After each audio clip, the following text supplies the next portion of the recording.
사랑과 자비가 풍성하신 하나님 아버지, 대강절에 나를 위해 성육신하신 그리스도를 기억하며 다시 오시는 주님을 온전히 고백케 하시는 놀라운 은총에 감사를 드립니다. 하나님, 주님의 피값으로 사신 우리 교회를 긍휼히 여겨 주시옵소서. 특별히 수요예배 부흥을 주님의 손에 의탁을 드리며 마지막 때에 모이기 힘쓰며 하나님이 기뻐하시는 예배와 양육과 봉사와 전도 가운데 잘했다 칭찬받는 하나님의 복된 종들 낼 수 있도록 주님 역사하여 주시옵소서. 연약한 지혜들을 하나님의 은혜 안에서 회복시켜 주시고 또 한 해를 정돈하며 하나님이 기뻐하시는 회개와 감사와 순종으로 새해를 맞이하기를 간절히 원합니다. 오늘도 말씀을 통해 하나님 내 마음을 살펴 주시옵소서. 하나님 앞에서 불순종한 것들을 기억나게 해 주시고 위기 가운데 기도케 해 주시옵시며 믿음 가운데 담대함으로 하나님께 나아가는 귀한 역사 주님 허락하여 주시옵소서. 모든 영광과 감사를 받게 합당하신 구원주 예수 그리스도의 이름으로 간절히 기도드립니다. 아멘. 하나님의 은혜의 말씀은 위기에서 구원하시는 하나님. 열왕기하 강의 24번째 시간 19장 20절에서 28절 우리 한 절씩 함께 교독합시다. 열왕기하 19장 20절 아모스의 아들 이사야가 히스기야에게 보내 이르되 이스라엘 하나님 여호와의 말씀이 내가 아수르 왕 사네립 때문에 내게 기도하는 것을 내가 들었노라 하셨나이다.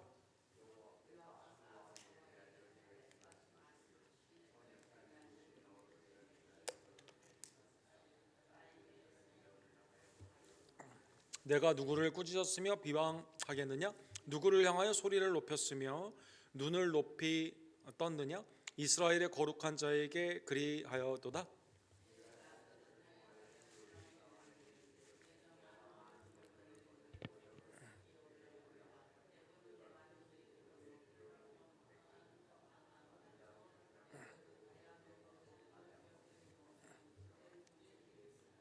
내가 땅을 파서 이방의 물을 마셨고 나의 발바닥으로 애굽의 모든 강들을 말렸노라 하였도다.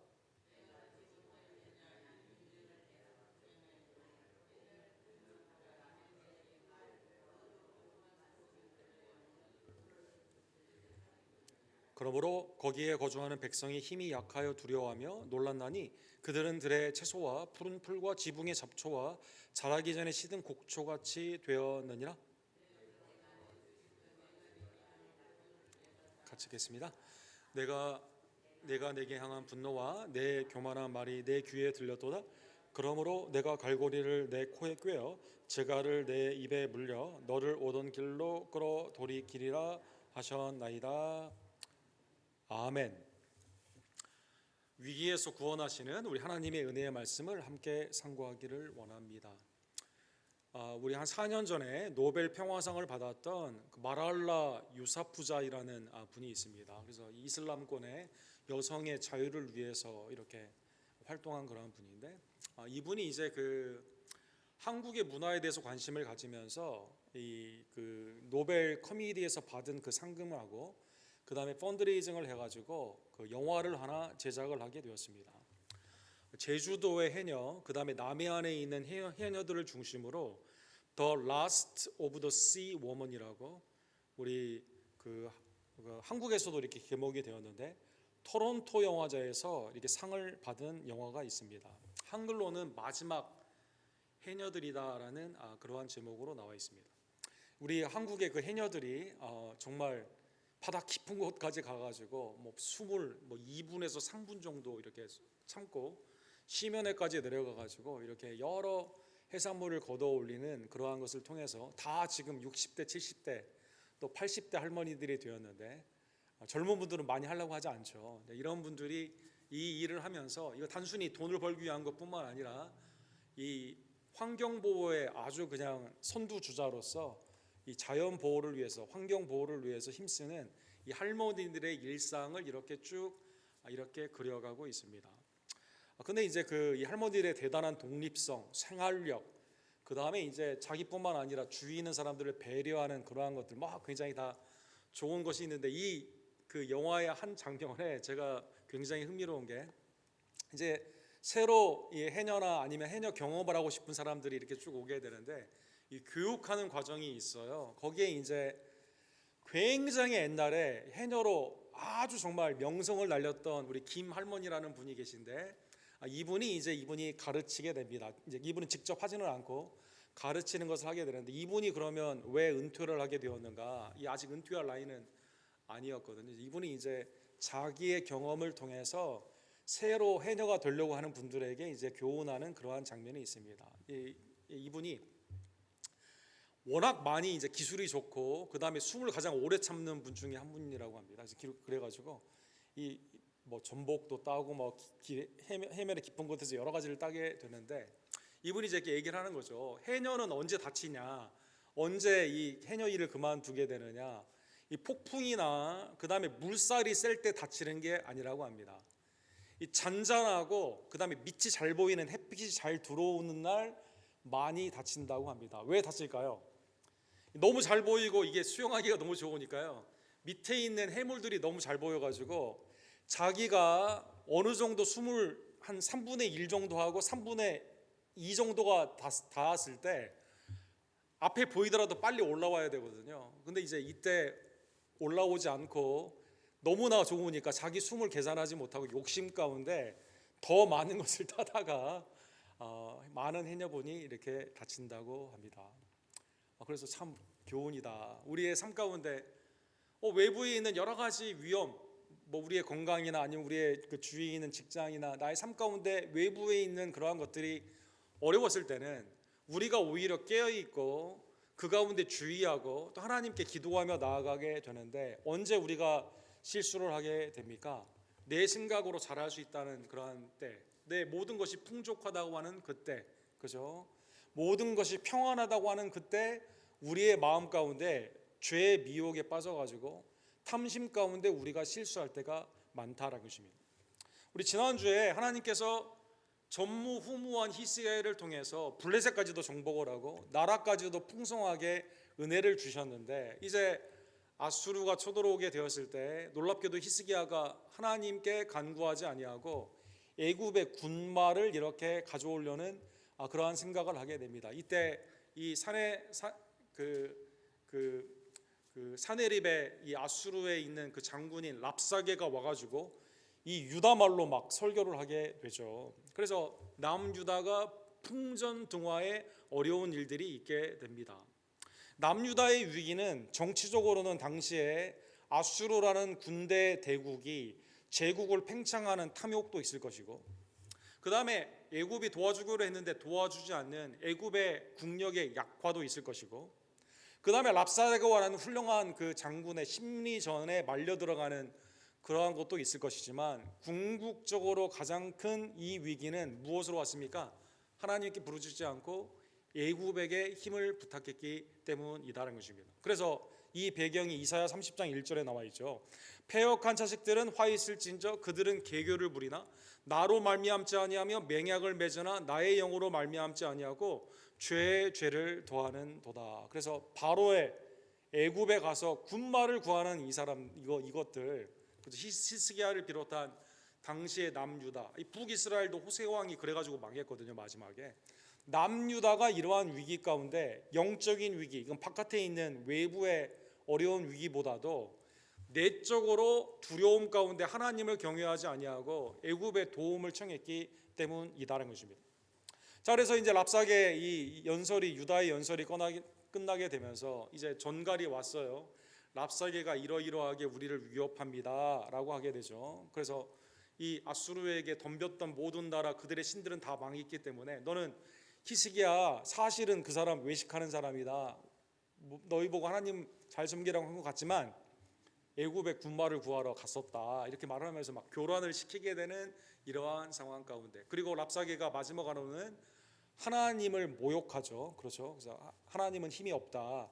우리에게 굴복하라. 그러면 더 좋은 나라에 가서 너희를 평안하게 살 수 있도록 우리가 다 마련해 놓겠다. 이렇게 가머니설로 이렇게 막 심리적으로 휘말리는 이 상황 가운데 히스기야가 이 소식을 듣고 망연자실을 하게 됩니다. 그래서 보면 열왕기하 19장 1절에서 3절에 보면 우리 지난주에 18장에 있는 랍사게 연설 후에 히스기야가 이 소식을 듣고요, 옷을 찢으면서 배를 두르고 성전에 들어가게 됩니다. 이 국가의 위기가 된 거죠. 이제서야 이제 하나님께 이제 부르짖는 거죠. 애굽이 도와줄 수가 없거든요. 하나님만이 도와줄 수 있는 이 절대절명의 상황에서 히스기야가 기도를 하게 됩니다. 3절에 보면 이 당시에 히스기야의 심정이 이렇게 나와 있어요. 자기뿐만 아니라 옆에 아주 유력한 성경에 가장 많은 분량을 기록한 이사야 66장까지 있지 않습니까?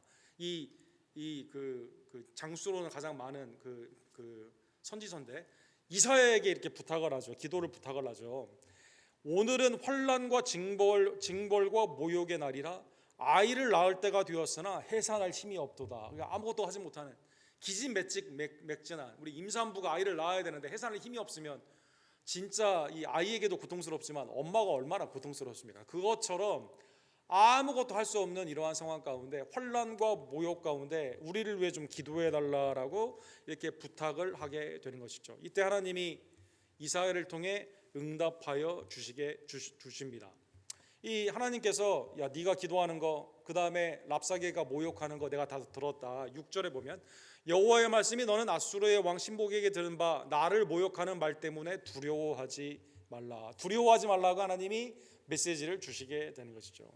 그러면 하나님은 어떻게 하실까요? 하나님은 남유다뿐만 아니라 전 세계를 지으신 이 창조주 하나님 아니십니까?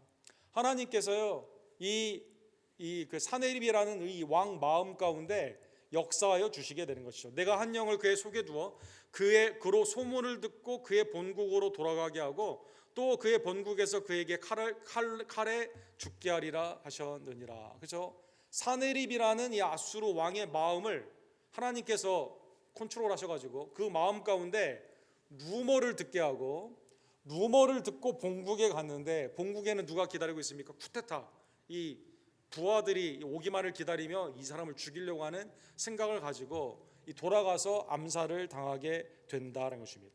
그래서 하나님이 이사야를 통해 이렇게 안전한 두려워하지 말고 이게 나 하나님이 위기에서 구원하니까 걱정하지 말라라고 말하여 주시게 됩니다. 자, 이 말씀을 들었어요 히스기야가. 그런데 사네립 왕이요 다시 랍사게와 얘기를 한 후에 남유다를 똑같이 압박을 하게 됩니다. 그 말씀이 8절에서 13절에 나와 있는데 이 랍사게 연설의 내용과 똑같아요. 하나님은 힘이 없다.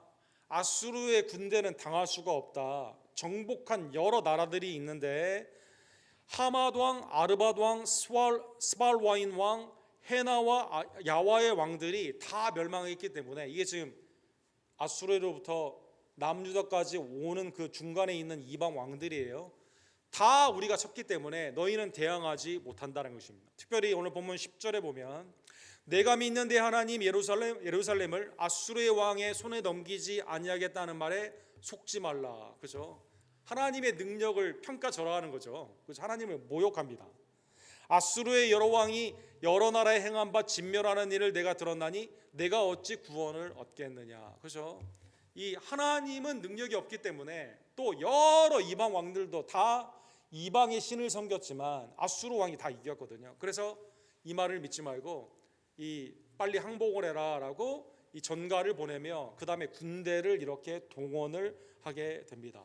자, 이제 아수르의 유비 또 왔습니다. 랍사게를 통해서 그 다음에 이번에는 사네립 왕을 통해서 오게 되었습니다. 그러면 히스기야는 어떻게 할까요? 오늘 본문에 보면 히스기야가 아주 신앙 가운데 위기에 이 신앙이 회개 가운데 하나님 앞에 나아가게 되죠. 그래서 다시 오늘 본문에 보면 또 기도를 하게 됩니다. 또 똑같이 성전 가운데 가서 기도를 하게 되게 되는 것이죠. 자, 이제 하나님께서 이 사네립 왕에게 이 마음을 주셔가지고 루머를 듣게 하시며 암살을 한다는 이 말씀을 아까 듣지 않았습니까? 근데 아직 그게 성취가 안 됐어요. 근데 이걸 기다리는 동안에 또 어려운 일, 이 협박이 또 들어오게 되고 군대가 이렇게 오게 되었습니다. 하나님께 이렇게 기도를 하는데 15절에 보면 그룹 위에 계신 이스라엘의 하나님 여호와여 주는 천하 만국의 홀로 하나님이시이다. 주께서 천지를 만드셨나이다. 기도의 내용을 보면 15절에 보면 하나님이 모든 나라를 다 지금 감찰하시며 모욕적인 그러한 말을 한 사람들의 음성도 들으시고 또 그 나라까지도 하나님이 통치하여 주신다는 것입니다. 이 16절과 17절에 보면 이 아수르의 사네립 왕은요 하나님을 모욕할 뿐만 아니라 많은 이방 나라들에게 폭력적으로 아주 난폭한 그러한 왕이다라는 것입니다. 그리고 19절에 보면 하나님만이 그래서 구원하실 수 있는 것이죠. 19절에 이렇게 되어 있습니다. 우리 하나님 여호와여, 원하건대 이제 우리를 그의 손에서 구원하옵소서. 그리하시면 천하만국이 주 여호와가 홀로 하나님이신 줄 알리라 하니이다. 자, 아까 말씀드린 것처럼 랍사게가 위협했을 때 그때 비로소 기도를 했죠, 히스기야가. 그리고 하나님이 약속을 해 주셨습니다. 사네립 왕이 위협을 하며 군대를 데리고 왔을 때 어떻게 했습니까? 이 히스기야가 그 기도를 했습니다. 이사야와 더불어 기도를 하게 되었습니다. 그러면 하나님은 아까 이 사네립 왕의 마음을 컨트롤하셔가지고 고국의 루머를 듣게 하시며 돌아가서 이제 암살당하게 한다고 하셨는데, 그러면 그 약속을 그대로 말씀하실까요? 오늘 본문에 보면 20절에 보면 하나님이 똑같이 처음의 약속 그대로를 말씀하여 주시게 되게 되는 것이죠. 그래서 여러분 표를 한번 보시면 오늘 본문 19장이 매우 특이해요. 아수르의 위협이 있었어요. 비로소 히스기야가 기도를 했습니다. 하나님이 응답을 했습니다. 이게 1절에서 7절까지 내용입니다. 아수르가 또 위협을 했습니다. 히스기야가 똑같은 기도를 했습니다. 그리고 하나님이 이사야를 통해 똑같이 재응답하여 주시게 되는 것이죠. 즉 신실하신 하나님이 상황에 따라서 처음의 약속을 저버리시는 것이 아니라 그대로 하나님이 똑같은 것을 약속하여 주신다는 것입니다. 특별히 20절에 보면 하나님은 전지전능하시고 우리의 모든 것을 아시죠. 마음까지도 아시죠. 하나님의 택한 백성들뿐만 아니라 이방인에 있는 그 말까지도 하나님은 다 알고 계십니다. 이렇게 되어 있습니다. 아모스의 아들 이사야가 히스기야에게 보내 이르되 이스라엘 하나님 여호와의 말씀이 내가 아수르 왕 사네립 때문에 내게 기도하는 것을 내가 들었노라. 그렇죠? 아수르 왕이 모욕하는 것도 들었고 그다음에 하나님은 뭘 듣습니까? 동시에 히스기야의 기도를 들어주셨다는 것입니다. 그래서 하나님은 기도도 들으시고 보통 사람들이 이방 사람들이 하나님을 만으로 여기는 그런 말도 들으신다는 것입니다. 그래서 하나님은 오늘 본문에 보면 21절에서 32절에 보면 신학 용어로 하나님 스스로 선언하는 내용이 있습니다. 선언하는 내용. 이것을 self declaration, 그러니까 declare한다. 그 하나님이 스스로 자기를 선포하는 거죠. 자기가 행할 것, 자기의 약속과 성취를 인간하고 이렇게 상의하는 게 아니라 하나님 스스로 단독적으로 선포하여 주시게 되는 것이죠. 그래서 오늘 본문에 보면 하나님은 이 본문에 나오는 사네립 왕과 랍사게를 비롯한 아수르에게 직접 본문에 보면 스스로가 할 일을 선포하여 주시게 됩니다. 오늘 본문에 보면 첫 번째로 하나님의 스스로의 선언은 어떻게 나갈까요? 심판으로 나아가게 되는 것이죠. 누구를 심판하십니까? 하나님을 모욕한 교만 가운데 군대를 의지하고 하나님의 택한 백성들을 죽이려고 하게 되는, 멸망시키려고 하게 되는 아수르에게 하나님은 선언하여 주시게 되는 것이죠. 여호와께서 21절에 보면 아수르 왕에게 대하여 이같이 말씀하시기를, 지금 아수르 왕이 지금 여기 있어요? 없어요? 없잖아요. 지금 성전에 없는데 하나님이 지금 선포하시는 거죠. 근데 이 선포가 그대로 이루어지게 되는 것이죠. 본문에 보면. 그래서 처녀딸 시온이 너를 멸시하며 너를 비웃었으며 딸 예루살렘이 너를 향하여 머리를 흔들었느니라. 그렇죠? 하나님이 오늘 본문에 보면 스스로 선언하시는데 누구를 대표해 선언하십니까? 하나님의 택한 시온을 대신하여. 그렇죠? 우리가 막 누구에게 막 얻어 터졌는데 우리 아버지나 아니면 우리 형이 가가지고 나를 대신해요 이렇게 지금 해주는 거죠. 그래서 본문에 보면 남유다도 지금 신앙이 온전하지가 않고 지금 형편없지만 하나님의 다윗의 언약 가운데 있는 이 나라를 긍휼히 여기셔가지고요, 처녀딸 시온이 딸 예루살렘이, 그래서 대신하여 하나님이 말씀하여 주시게 되는 것입니다. 그래서 오늘 본문에 보면 22절에서 24절까지 보게 되면 창조주 하나님, 구원주 하나님이 교만한 아수르를 이제 심판하여 주시게 되게 되는 것이죠. 그래서 오늘 본문에 보면 이 하나님께서 그 심판의 내용을 보면 26절과 28절에 보면 내가 내게 향한 분노와 내 교만한 말이 내 귀에 들렸도다. 그러므로 내가 갈고리를 내 코에 꿰어 재갈을 내 입에 물려 너를 오던 길로 끌고 돌이키리라. 아수르가 이 이방 나라들을, 예를 들어 북이스라엘을 멸망시키고 포로로 잡아가지 않습니까? 어떻게 했을까요? 묶어가지고 그 코에 갈고리, 그러니까 이 사람들에게 이게 체인으로 이렇게 하기 위해서 사람들에게 수갑, 갈고리 뭐 이런 것을 통해서 아주 난폭적으로 사람들을 노예로 데려갔거든요. 그래서 하나님이 그 말을 그대로 인용하는 거죠. 내가 교만한 너희들을 그대로 심판하겠다는 것입니다. 그리고 오늘 본문 29절에서 34절에 보면 하나님 스스로에서는 심판뿐만 아니라 무엇으로 나타날까요? 구원으로 나타나게 됩니다. 오늘 하나님이 약속을 하여 주시게 되죠. 자, 심판은 어떻게 나타난다고 그랬죠? 이 사네립 이 왕이 마음 가운데 고국의 루머를 들어요. 그리고 그냥 갑자기 갑니다. 가가지고 거기에서 암살을 당하게 되는 거죠. 심판. 구원은 어떻게 일어나게 될까요? 오늘 본문에 보면 시기적으로 29절에 보면 하나님께서 구원을 말씀하여 주시게 됩니다. 우리 29절 우리 다 같이 읽도록 하겠습니다. 또 내게 보일 징조가 이러하니 너희가 금년에는 스스로 자란 것을 먹고 내년에는 그것에서 난 것을 먹되 제3년에는 심고 거두며 포도원을 심고 그 열매를 먹으리라. 34절도 다 같이 읽읍시다. 내가 나와 나의 종 다윗을 위하여 이 성을 보호하여 구원하리라 하셨나이다 하였더라. 하나님이 어떻게 하세요? 아니 남유다 사람들이 다 먹고 살려면 일단 심고 자라나고 열매가 있어야만 다 살 수 있지 않습니까? 근데 지금 너무나 황폐해져 가지고 살 수가 없거든요. 그러면 누가 이 사람들을 이 사람들이 어떻게 먹고 살 수 있습니까? 하나님이 오늘 본문에 보면 스스로 자란 것을 먹게 하신다. 그 하나님께서요 먹을 것을 공급하여 주시게 되는 것이죠. 첫째 해, 둘째 해, 그리고 세 번째 해에 정상적으로 이렇게 돌아가게 되는 것이죠. 그래서 심고 그 다음에 재배하는 것으로. 그러니까 첫째 해, 둘째 해는 전적인 하나님이 황폐한 그러한 성읍 가운데서 그러나 백성들이 죽지 않고 살 수 있도록 풍성한 곡식을 이렇게 공급하여 주시게 되는 겁니다. 자, 이 모든 이 하나님의 구원의 역사가 남유다가 잘해서 그런 게 아니에요. 하나님이 누구와의 언약 때문에 그렇습니까? 다윗과의 언약 때문이다라는 것입니다. 그렇죠? 다윗과의 언약을 누가 지키는 거예요? 사람이 지키지 않는데 하나님이 신실하게 지키셔서 그 가운데 이것을 공급하여 주시게 되는 것이죠. 그러면 이게 실제로 어떻게 일어나게 되었을까요? 35절에서 37절에 보면 하나님의 사자가요 아수르 진영에 가서 치시게 됩니다. 그래서 몇만 명이 죽습니까? 18만 5천 명이 죽게 됩니다. 네. 그렇죠. 뭐 고고학자들이나 신학자들은 아마 전염병이 돌아가지고 아마 사람들이 이렇게 많이 죽었을 것이다 이렇게 많이 생각을 하는데 어쨌든 이 순식간에요 이 군인들이 전쟁을 한 게 아니에요. 여호와의 사자, 그렇죠? 하나님의 그 심판의 위임을 받은 이 여호와의 사자, 그 예수님의 구약의 현현과 같이 이 여호와의 사자가 가서 이 사람들을 다 멸하게 되어 주시게 되는 것이죠. 그 다음 오늘 본문 36절에 보면 아수르 왕 사네립이요 이 돌아가게 됩니다. 루머를 들었어요.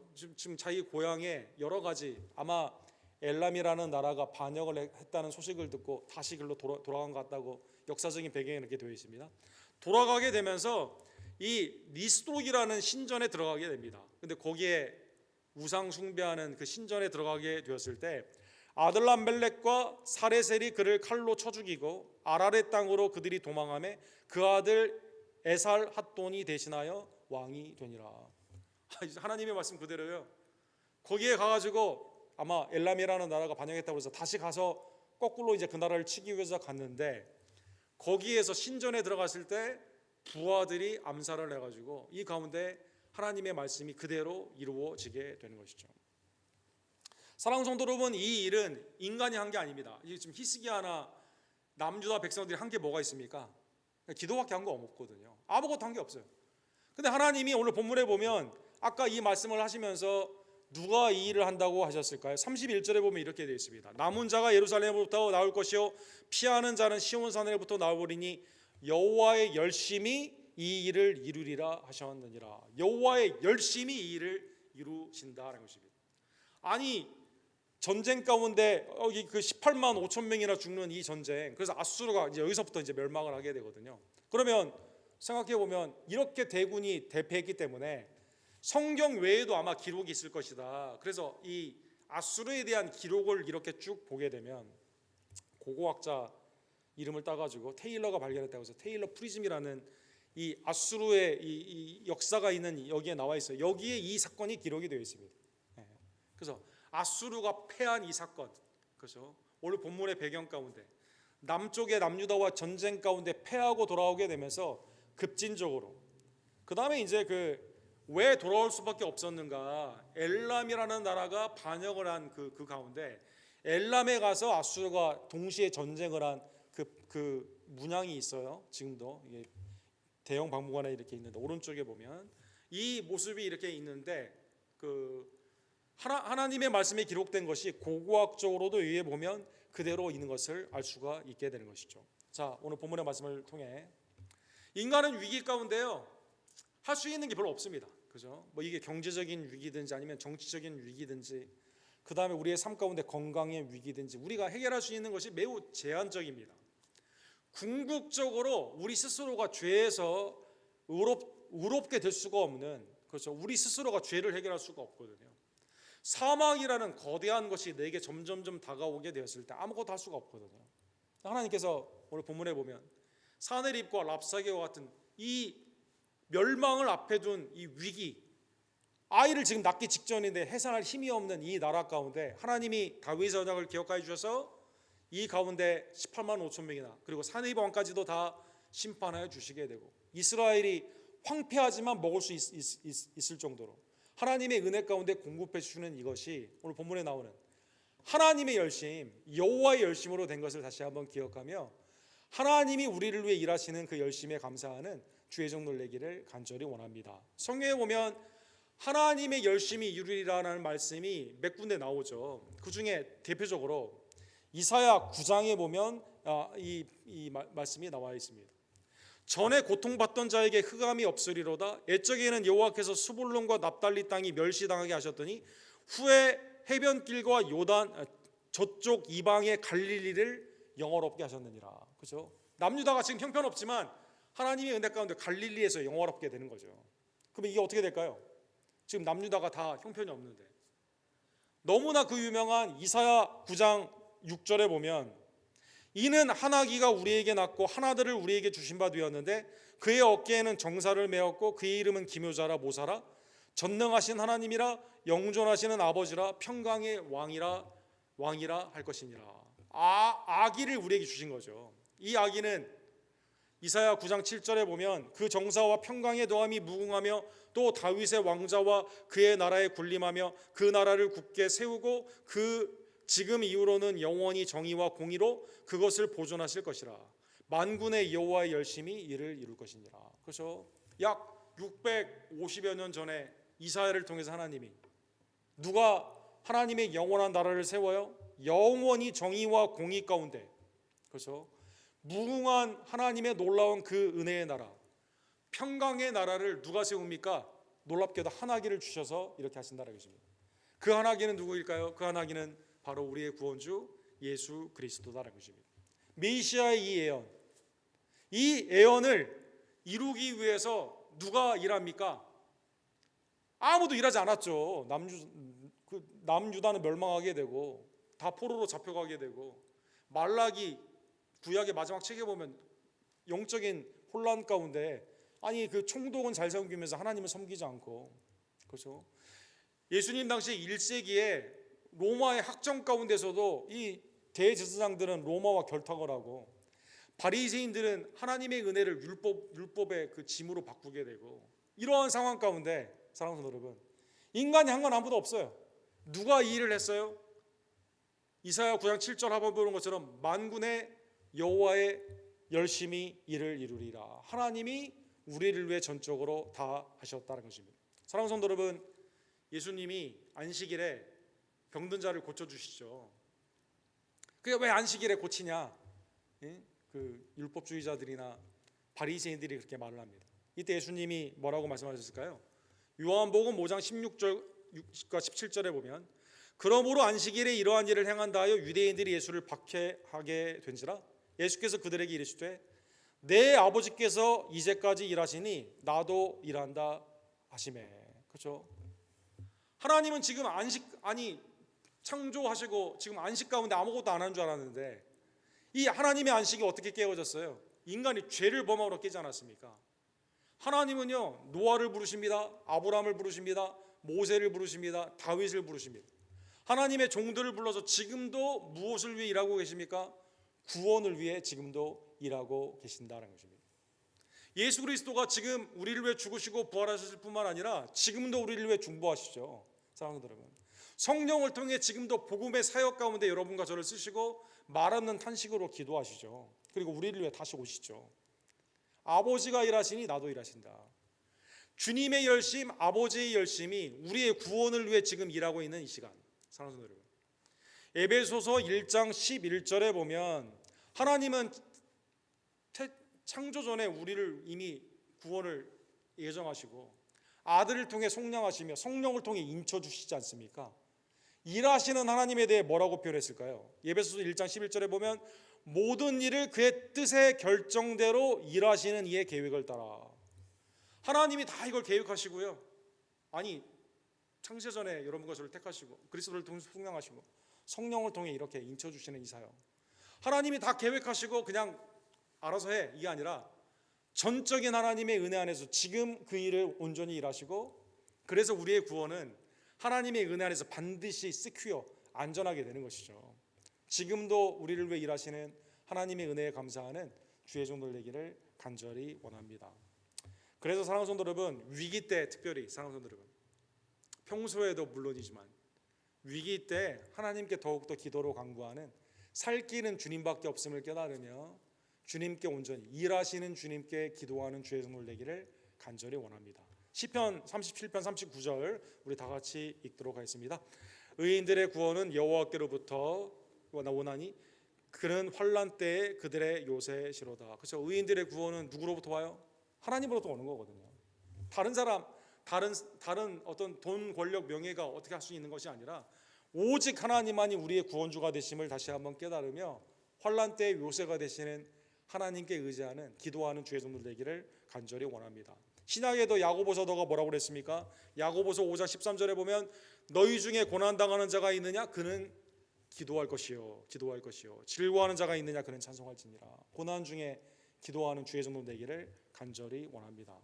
마지막으로 여러분, 영화로도 아주 유명한 게 그 사건이 하나가 있는데, 이 듄케르크 철수 작전이다라고 하는, 이 영어로는 던퀘르라고 하는 그 프랑스 지방의 이름의 영화로 나온 것인데, 이 2차 대전이 이제 시작되게 되면서 이 영국과 여러 프랑스의 군인들이 이 독일에게 밀려가게 되면서 결국 탈출을 해야만 되는 어려운 상황에 있었습니다. 그래서 이제 프랑스의 이 항구인 덩케르라는 그곳에 가서 이제 이게 모여가지고 이제 사람들이 이제 빠져나오게 되게 되는 것이죠. 그래서 5월 26일에서 6월 4일 1940년입니다. 이때 이제 그 독일군이 막 지금 오는 그런 상황 가운데 빨리 지금 영국으로 피신을 해야 되는 그러한 상황에 있었습니다. 사랑하는 성도 여러분, 그런데 이제 독일군이 예정대로 그대로 오면 그냥 몰살 당하는 거예요. 다 죽게 되는 겁니다.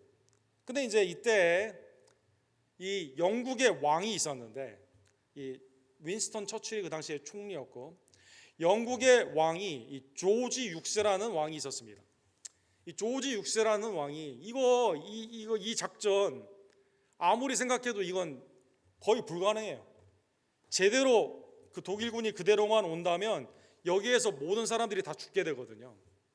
그래서 이 33만 8천 명이 탈출을 해야만 되는데, 연합군이 지금 독일군이 그대로 온다면 이게 안 되거든요. 그래서 조지 6세가 이 작전이 있기 2주 전에 뭘 선포를 하냐면 내셔널 데이 오브 프레어라고 그래서 영국의 모든 국민은 기도를 하는 겁니다. 이 하나님의 놀라운 기적 가운데 이 군인들이 잘 빠져나올 수 있도록 기도를 선포하게 되게 되는 것입니다.